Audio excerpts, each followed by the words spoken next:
Get ready.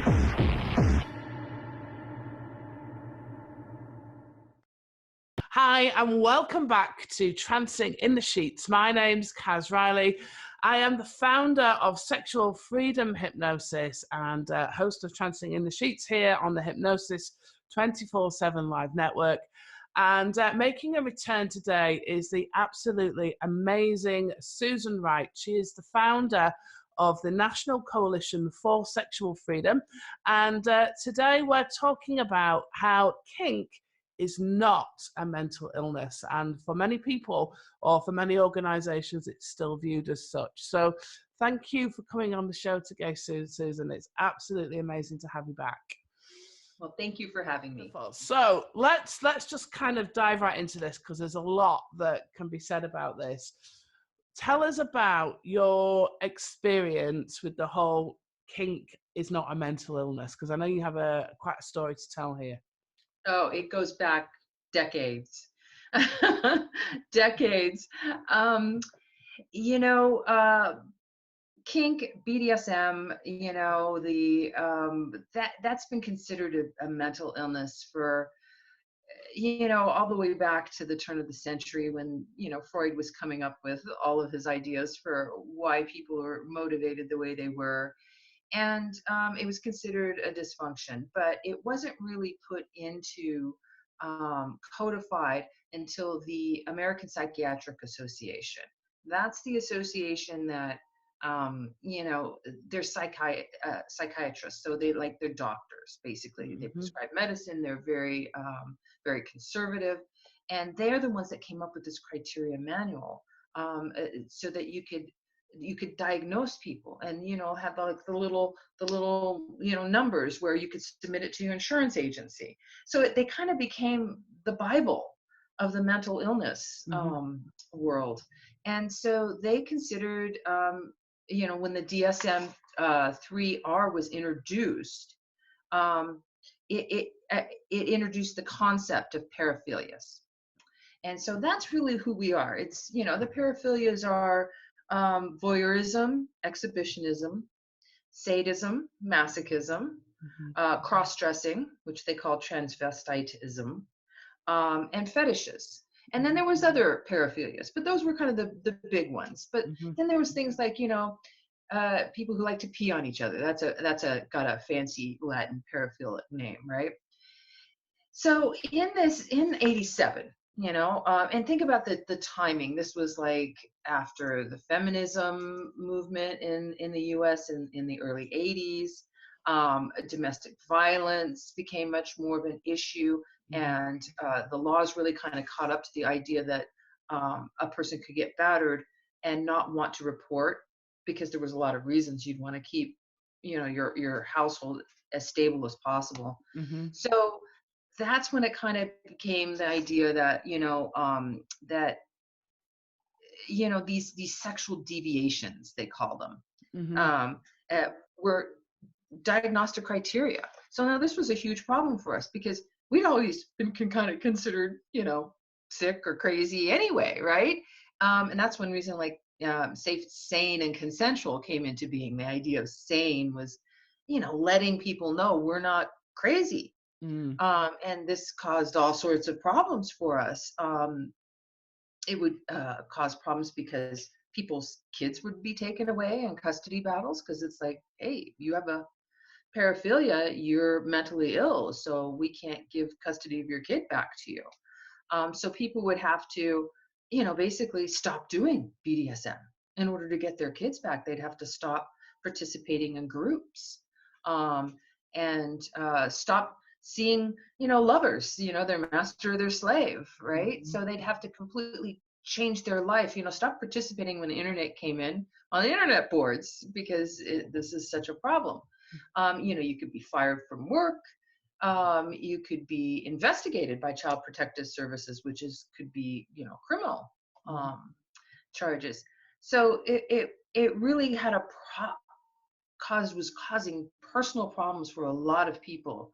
And at the 1993 March on Washington, within only 6 years, we realized this has kind of codified something that's really harming us. Mm-hmm. And Ray Spannon and Guy Baldwin gave a workshop on, the DSM and the issues that this was causing. These were the two founders of the Kink Work Professionals Mm-hmm. database that NCSF has.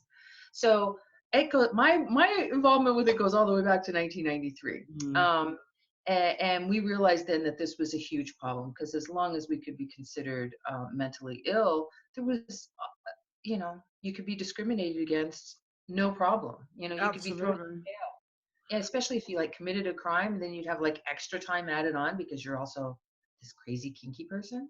Wow. I mean, I know for many people, I mean, it caused a lot of fear, fear about, in the same way, I guess, that, you know, until again, actually, the DSM changed their criteria where, homosexuality, for example, was no longer considered Right. to be a mental illness. This really meant that the kink community were in the same position that the kind of homosexual, the gay community were in prior, until where people were being locked up simply because who they loved, or who they chose to have in their bed or whatever. And this is a very similar thing, but people again were losing their children and were losing their jobs and lived in fear of that. And I think certainly from speaking to my clients, there's many people that still think that's the case, isn't it? And actually, I think for some people it probably still is the case. Even though the DSM hasn't changed. The DSM has changed. That a lot of the knowledge and certainly the kink phobia that I see is still around, isn't it? So tell us what happened, because I know originally, I mean, those original kind of things that were put together in the original, when it was originally put into the DSM, a lot of that was based on a lot of Freud studies where we're looking at people that were actually criminally insane. They weren't looking at the general public. These were looking at criminals. He picked his. I think he was very clever. I think the story goes that he realised there was probably a lot of money to be made out of putting this classification together, and then people went for it, didn't they? And he did. He made a lot of money out of it, but it became very evident that it wasn't really relevant to most people, was it?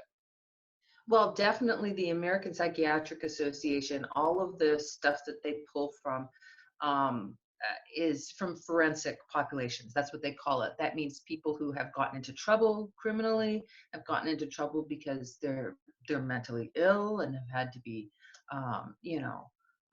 incarcerated or put into, observation for 30 days, or mandatory counseling. So that's the people that they have access to. Mm-hmm. So when they were seeing things like sexual sadism in these people, it was often non-consensual. Mm-hmm.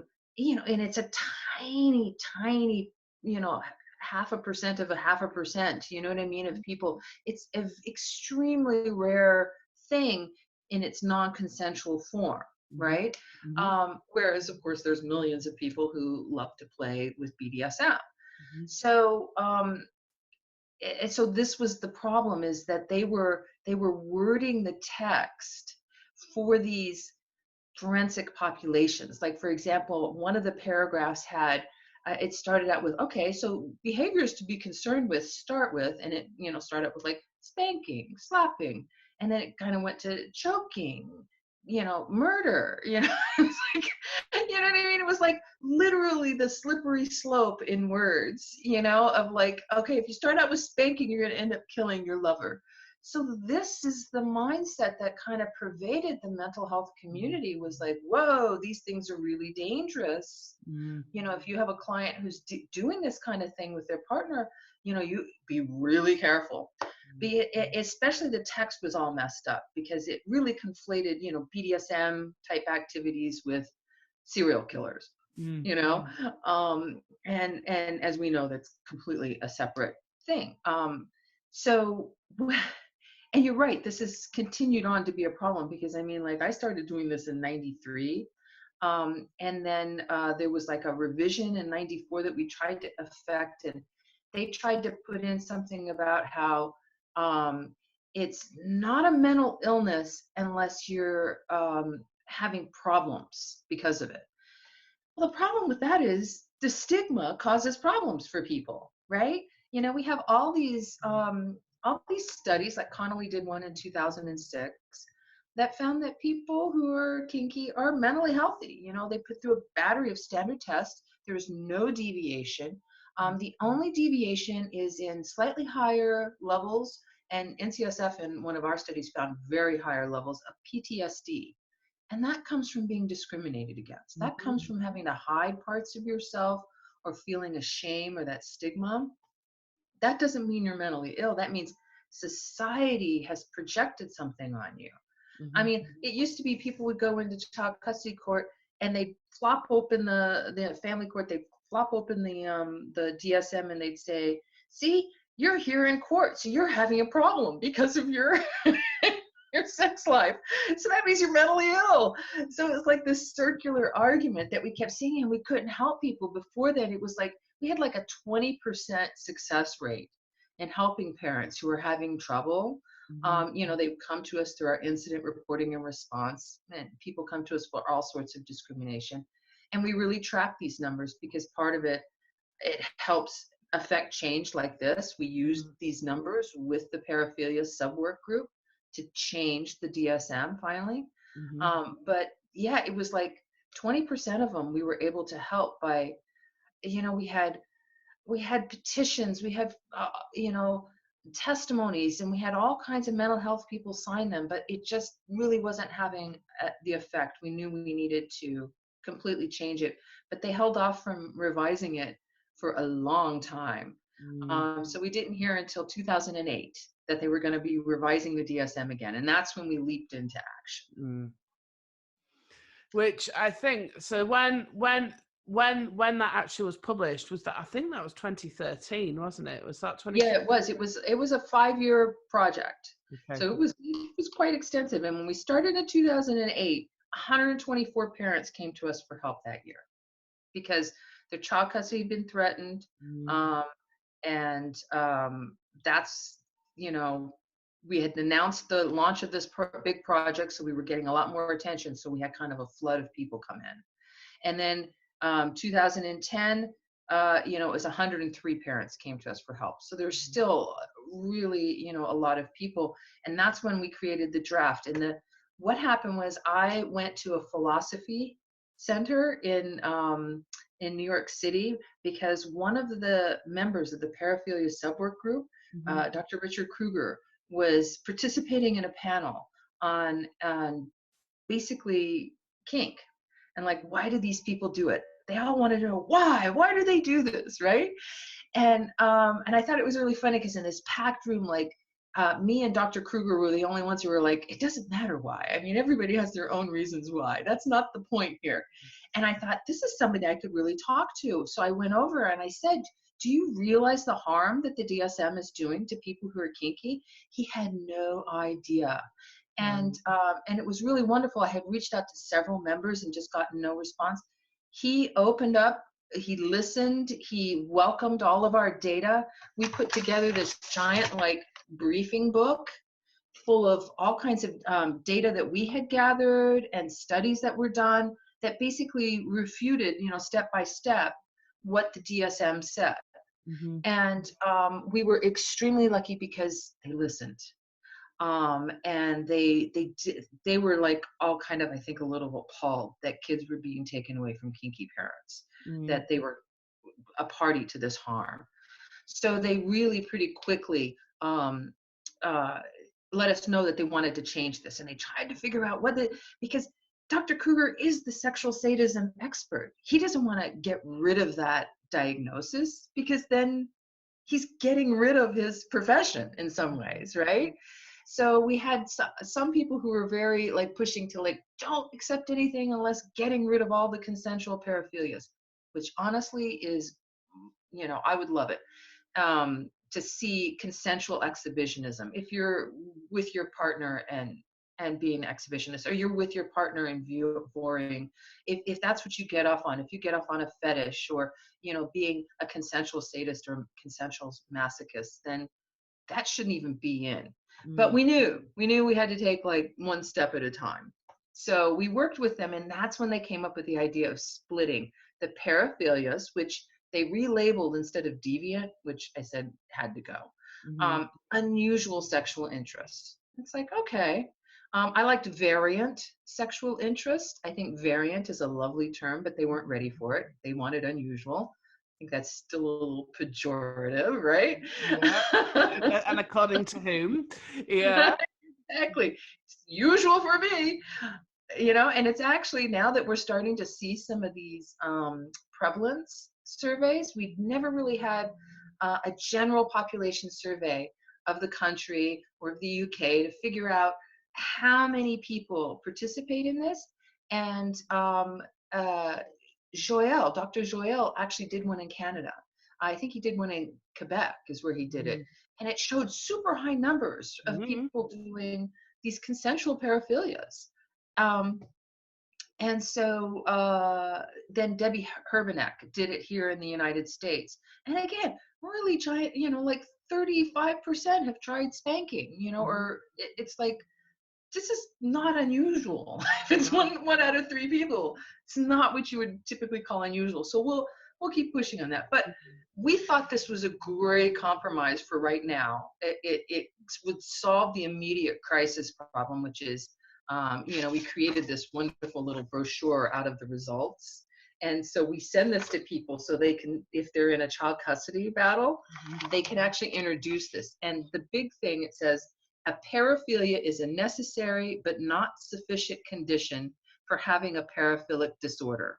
A paraphilia by itself does not necessarily justify or require clinical intervention. Mm. And then there's like quotes from all the different things, the sexual sadism, sexual masochism, fetishism. Under the sexual sadism, this was the really important one. It says, the majority of individuals who are active in community networks that practice sadistic and masochistic behaviors do not express any dissatisfaction with their sexual interests, and their behavior would not meet the DSM-5 criteria for sexual sadism disorder. So that was key, because often it was the partner who was identified as the sexual sadist, who was given no contact order with the kids or the wife, and she was seen as a battered spouse, right? So it was all equated. So with this change, we had a giant change. It got published in May 2013. And by 2014, we only had 33 parents come to us for help with child custody. And then by last year, it was down to 20. And Wow. yeah, That's amazing, isn't it? That just isn't goes it? to show. Yeah. Yeah, and that's, again, we collect all this data, we published it in the Journal of Sexual Medicine. So this is a peer-reviewed publication that, again, people can now use to take into court to show this was systemic discrimination that was happening, institutionalized discrimination. This had nothing to do with the individuals. So between these two, this has really helped tremendously. So even of that, of the 20 people last year, almost all of them were able to keep their kids, and quite a number of them were actually intersectional issues. Right. It was people of color who were non-monogamous. It was people who were transgender and kinky. It was people who were economically disadvantaged, so they didn't have a car, or they were escaping an abusive situation and were in a different county, so they couldn't access the county, and so they were trying to stay with friends. You know what I mean? Yeah. So it was intersections. We're seeing most of these ones that we're seeing right now. If you are your average kinkster and not doubly marginalized. I mean, we're already marginalized, but doubly so. You're in pretty solid ground at the moment. But it definitely does show that intersectional issues are very real and very important for us to pay attention to as a community, because these are our vulnerable population. We need to be trying to welcome these members in so that they know about the resources that we have available. Absolutely. And I guess some of those people are often feel very marginalized and like there isn't a group for them, you know, there isn't a place for them. And, you know, there very much is, isn't there, in terms of a lot of the resources that you guys offer. And, you know, and as we move forwards, the stuff that they've got, and as we learn more as well, isn't it, to help people to have the right resources and to get the right information as well. And I think, you know, that's absolutely wonderful in terms of, you know, that in terms of the legal stuff. You know, we're certainly seeing, you know, that people not getting their children taken away from them, that people are still being discriminated against, though interestingly often by their doctors, though, aren't they, who, you know, have access. You know, this is the Bible that's used by psychologists. I know it's here on every general practitioner's desk here in the UK, where, you know, things are looked up. And I think it's probably worth, I can certainly say this, I don't mind if I get told off at this, but, you know, the DSM essentially always has been and always will be a made up document. It very much reflects the thinking and the culture at any one time, which is why things change so much. Whereas, you know, like we were saying before, at one point, homosexuality was in there as a mental disorder, and now it isn't. The paraphilias were in there, and most of them aren't now, as in, you know, mental illness.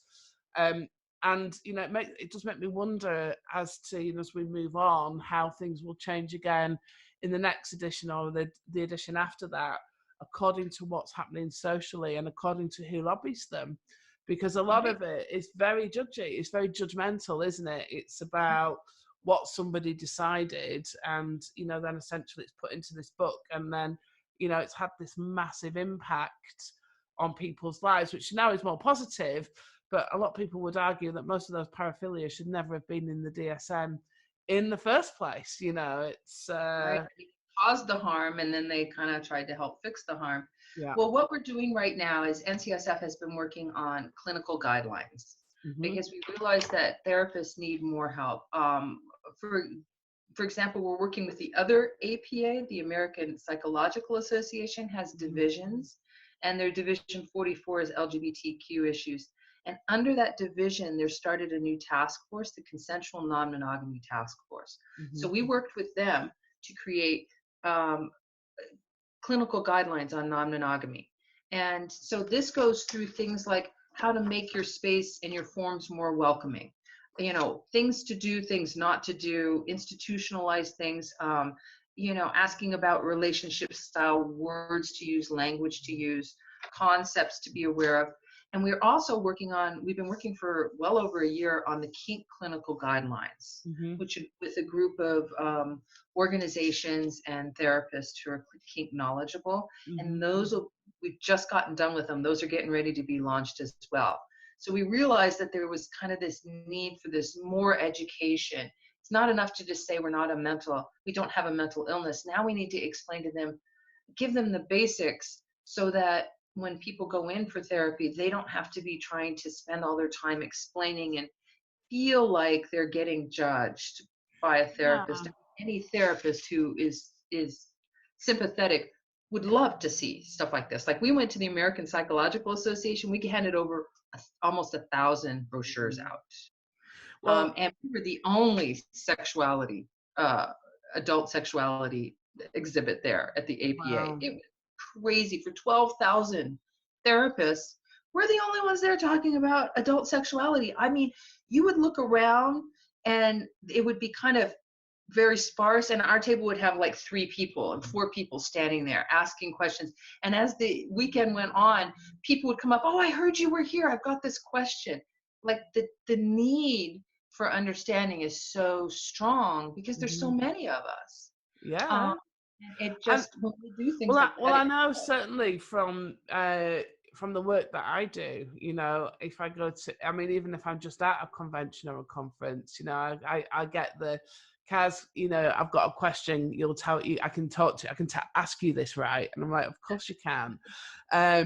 But I know when you were putting together that, because I know you surveyed a massive amount of therapists as well, didn't you? Because I know I was one of them, and I sent it out to lots of others. So there's no assumptions. You've really taken what people thought, how they were working, some of the misconceptions, what people have done to provide something again that's really great. It's a really great knowledge base. I must take a load of those to some of the American hypnosis conventions this year, so that Okay. Well, I'll send some of these to you. Yay. This is wonderful. And what so we'll do, the sorry, go on. Kink clinical guidelines are super long, but we'll create a little brochure for them as well. But that'll be in the next few months. So, that's awesome. I think it's just a knowledge that we didn't have because, prior, really, I think for most people, for in our lifetimes, kink has always been under this kind of taboo subject where, it wasn't always that way. If we look centuries ago, it wasn't like that at all. It's only something happened along the way, and now here we are, and hopefully we're kind of moving out the other side. And of course, 50 Shades, although it increased the profile of kink, put out so much misinformation about consent, certainly, and so on one hand it was good, on the other hand it was unhelpful because people didn't have the right information, and the right information is the important stuff to have, isn't it? Yes, at least it got the conversation going. I mean, the public conversation had been so intensely negative before 50 Shades. It was very hard to get any positive information out at all. But by the time 50 Shades hit, there was just enough bloggers and educators who were online and able to kind of just like independent voices rose up. And of course, NCSF did a ton of interviews over those years trying to explain what it was. And you kind of also wonder, was that giant discussion about consent what kind of presaged some of the Me Too? I mean, we know Me Too kind of was simultaneously happening within the BDSM community, like 2012. Started the naming names on FetLife, where people started calling out people who were abusers, serial predators in particular. It's very helpful. We've really done a lot of good work in dealing with that. But yeah, it's all in the community response, and we can make huge strides if we try. For example, NCSF, one of the things we're doing with our coalition partners, we have a town hall every quarter. So if you're a coalition partner, you can participate in these town halls. The last one we were talking about key concepts for clubs, like regulations and issues that deal with brick and mortar clubs. And this next one in January is going to be serving neurodiverse members, because we've seen an increase in our incident response request from people who are neurodiverse who got kicked out of their group or have trouble navigating their group, or clubs have come to us saying we're having trouble dealing with these members. And we can't let that go on. I mean, we have to act. These are the people we need to be serving. Again, it's a marginalized community. We need to make sure that we're reaching them and including them. So that's one of the first steps, is to do a town hall where we discuss it and discuss how can we make sure that we're reaching out to everybody, that we're not making sure it's just people who look like us and act like us. You know what I mean? Yeah. And I think that's the thing, isn't it? Very much with the kink community is, that is a huge umbrella that covers so many different people groups. Just about every kind of difference that you can imagine in the human race is all under that umbrella, isn't it? So I think. I think that's one of the really key things about the NCSF is that they really embrace everybody. It's not just about this particular group, and like you say, like everybody's got the kinky flag that they wave. It's very much more of a inclusive. So a very compassionate group, that people are, it's an open-minded where people can just approach you and ask you just about anything and find out anything, and and are heard. And I think for many people it's the first time they're kind of truly heard, isn't it? When they approach the National Coalition. So I think it's an important one. Yeah, definitely. When somebody's being discriminated against, the main thing they need is to hear another voice saying this is not right.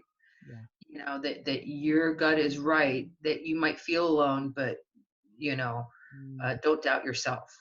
Mm. And that's where stigma hurts people so much. That's where it causes mental illness, Mm. because if you get told enough times that who you are and how you love and the people that you love, that there's something wrong about that there's something you have to be ashamed of, that twists you up into knots. I wish we had just a general consent education, rather than focus so much on sex education, but consent education, Mm. true consent education. Mm. I'm not sure if the US is ready for it, because that means you have bodily autonomy, you know what I mean? And all the things that Well, basically. well, this is it. And I guess in terms of sex education, it's so lacking in some areas. If you're going to talk consent, then you have to talk sex.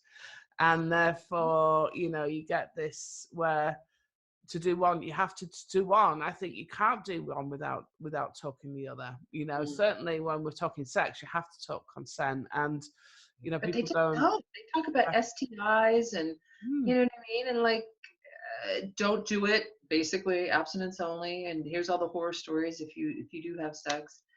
But that's not about consent. That's not about choosing for yourself, setting your own limits, setting your own boundaries. Yeah. And that's what's needed. Until we have that, the stigma is going to remain, because Mm. people will continue to be judgy about other people. And yeah, and like I said, that's what causes problems for people. Mm. So we're working our way out of it slowly but surely. I mean, like, look at this. We started the DSM project in '87 with Race and Guy, and that's that's a long time to be fighting for our rights. But we have to do it. We have to look at it like the long haul, because, like you said, we're marching in the footsteps of people who are gay and lesbian who had to fight this. Mm. And we're very lucky. I mean, when gay marriage came in here, it was huge. That just really kind of changed the landscape. But that didn't change until the legal situation changed, until Lawrence v. Texas came in, where it said we have a right to privacy in our private lives. So Mm. you really have to look to the legal side, which we deal with, the mental health side, and you have to kind of be working everything together to at the same time to try to make progress. And I know, kind of leading on from that, I know that the NCSF are involved in some really big projects at the moment that hopefully will see some really great outcomes for over the next couple of years, which very much involves the legal side, which is things like the kind of legal definition of consent, isn't it?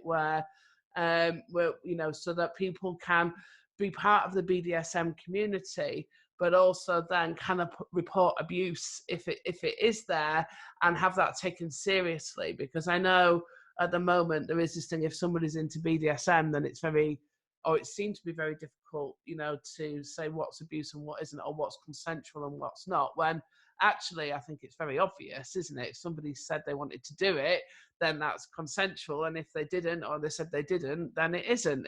It's not that hard, but the legal definition of it has been really lacking, hasn't it? And I know that's something you've been working on. Yeah, there is no definition of consent in the model penal code of sexual assault right now.